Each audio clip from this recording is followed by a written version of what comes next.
मैंने आप लोगों को प्रोफेसर जी सुंदर रेड्डी इनका जीवन परिचय लिखने के लिए दिया था। चलिए अब उसी पाठ को हम लोग पढ़ते हैं। गद्य पाठ पहले करते हैं। किसी भी क्षेत्र में रमणीयता लाने के लिए नित्य नूतनता की आवश्यकता होती है। इसी को दृष्टि में रखकर ही माघ ने कहा होगा, क्षणे क्षणे यन्नवता मुपैति तदैव रूपम रमणीयतायाः।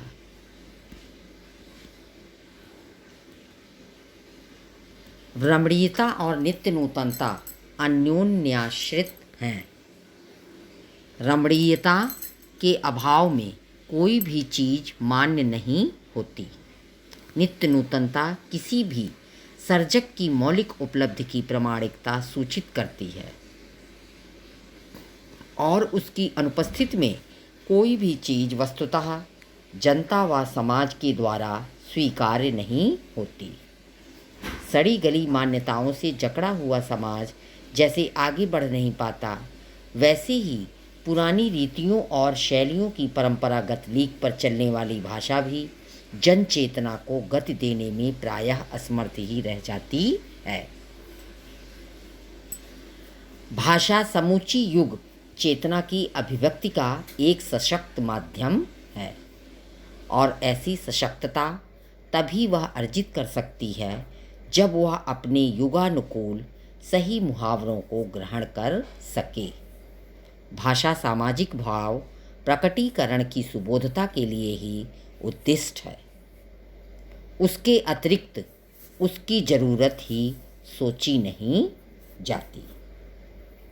जैसा कि मैंने ये गद्य पाठ किया, अब इसका संदर्भ है प्रस्तुत गद्यावतरण प्रसिद्ध समालोचक और निबंधकार प्रोफेसर जी सुंदर रेड्डी द्वारा लिखित भाषा और आधुनिकता निबंध से उद्धृत है। अब इसका प्रसंग है कि भाषा की आधुनिकता के संदर्भ में प्रोफेसर जी सुंदर रेड्डी जी ने इस तथ्य पर बल दिया है कि जिस प्रकार सौंदर्य में नवीनता होनी चाहिए, उसी प्रकार भाषा में भी नवीनता आती रहनी चाहिए। अब चलिए इसकी व्याख्या कि रमणीयता और नित्य नूतनता अन्योन्याश्रित हैं। रमणीयता के अभाव में कोई भी चीज़ मान्य नहीं होती। नित्य नूतनता किसी भी सर्जक की मौलिक उपलब्धि की प्रामाणिकता सूचित करती है।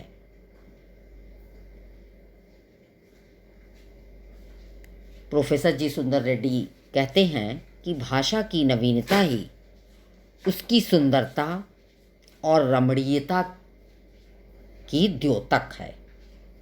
जो वस्तु रमणीय होगी वह नवीन भी होगी और जो नवीन होगी उसमें रमणीयता भी रहेगी।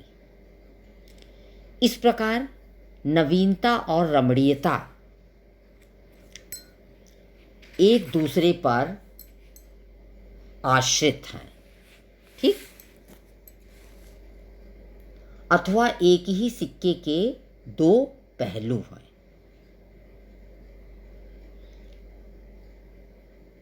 और उसकी अनुपस्थिति में कोई भी चीज़ वस्तुतः जनता व समाज के द्वारा स्वीकार्य नहीं होती। बिना रमणीयता के कोई भी वस्तु महत्वपूर्ण नहीं हो सकती।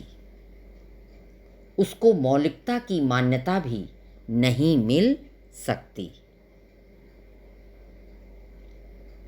इसी प्रकार किसी भी कलाकार की रचना में व्याप्त नवीनता ही उसकी मौलिकता का सबसे बड़ा प्रमाण है।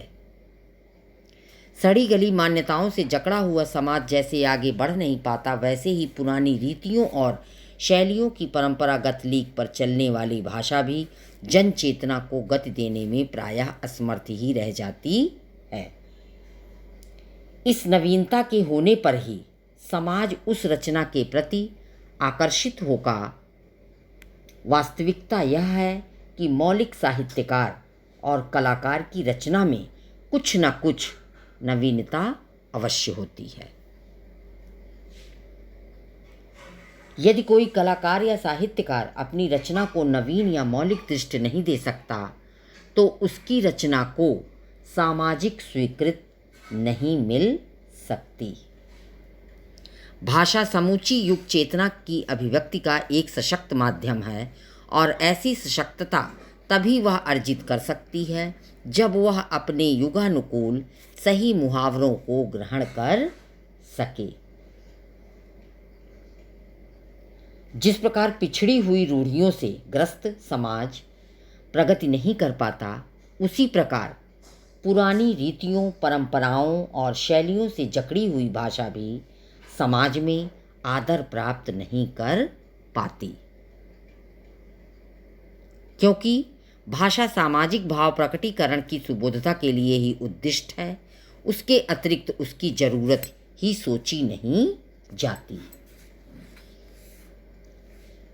जिस प्रकार पिछड़ी हुई रूढ़ियों से ग्रस्त समाज प्रगति नहीं कर पाता, उसी प्रकार पुरानी रीतियों, परंपराओं और शैलियों से जकड़ी हुई भाषा भी समाज में आदर प्राप्त नहीं कर पाती, क्योंकि वह युग के अनुरूप जन चेतना उत्पन्न करने में असमर्थ हो जाती है।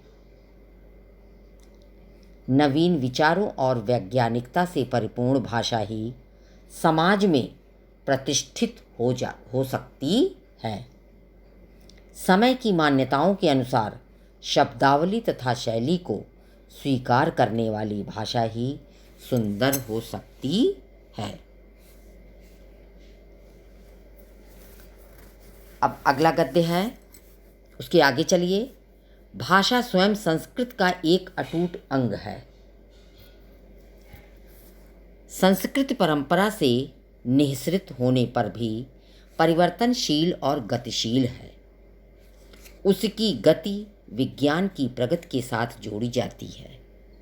वैज्ञानिक आविष्कारों के प्रभाव के कारण उद्भूत नई सांस्कृतिक हलचलों को शाब्दिक रूप देने के लिए भाषा के परंपरागत प्रयोग पर्याप्त नहीं है।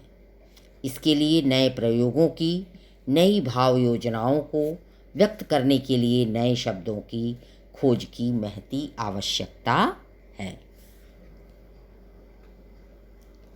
जैसा कि अभी प्रस्तुत गद्यावतरण में प्रोफेसर जी सुंदर रेड्डी ने सौंदर्य में नवीनता होनी चाहिए, उसी प्रकार भाषा में भी नवीनता आती रहनी चाहिए, इस तथ्य पर उन्होंने बल दिया है और इस प्रस्तुत गद्य खंड में संस्कृत के विकास में भाषा के महत्व को प्रतिपादित किया है। प्रोफेसर जी सुंदर रेड्डी जी कहते हैं कि भाषा संस्कृति का अभिन्न अंग है, अटूट अंग है, यानी कि अभिन्न अंग है, क्योंकि संस्कृति की अभिव्यक्ति का माध्यम भाषा ही है। संस्कृत की रचना और विकास परंपराओं के द्वारा होता है। परंपराएं क्योंकि परिवर्तनशील होती हैं, इसलिए संस्कृत भी कभी एक जैसी नहीं रहती, वह भी परंपराओं की तरह बदलती रहती है। ठीक है। उसकी गति विज्ञान की प्रगति के साथ जोड़ी जाती है। वैज्ञानिक आविष्कारों के प्रभाव के कारण उद्भूत नई सांस्कृतिक हलचलों को शाब्दिक रूप देने के लिए भाषा के परंपरागत प्रयोग पर्याप्त नहीं हैं। इस रूप में हम यह भी कह सकते हैं कि संस्कृत गतिशील होती है। संस्कृति की इस गति को विज्ञान की प्रगति के परिणाम स्वरूप होने वाले नित नए आविष्कार और अधिक तेज कर देते हैं। विज्ञान की प्रगति के कारण हमारे सांस्कृतिक परिवेश में परिवर्तन आना अनिवार्य है। ये परिवर्तन क्योंकि हमारे दैनिक जीवन का अंग होते हैं, अतः उनकी अभिव्यक्ति के लिए हमें अपनी भाषा के परंपरागत प्रतिमानों को त्याग कर अथवा उनमें कुछ संशोधन परिवर्धन करना पड़ता है। इसके लिए नए प्रयोगों की नई भाव योजनाओं को व्यक्त करने के लिए नए शब्दों की खोज की महती आवश्यकता है, क्योंकि भाषा की परंपरागत सामर्थ्य उस परिवर्तित नवीनता को व्यक्त करने में समर्थ नहीं होती। हमें विज्ञानों के इन प्रयोगों और जीवन में आए बदलावों को व्याप्त करने के लिए नए शब्दों की खोज करनी पड़ती है अथवा उसके लक्षणों के अनुरूप नए शब्दों का सृजन करना पड़ता है। इस प्रकार हम देखते हैं कि सांस्कृतिक परिवर्तन अथवा विकास हमारी भाषा को प्रभावित अवश्य करते हैं।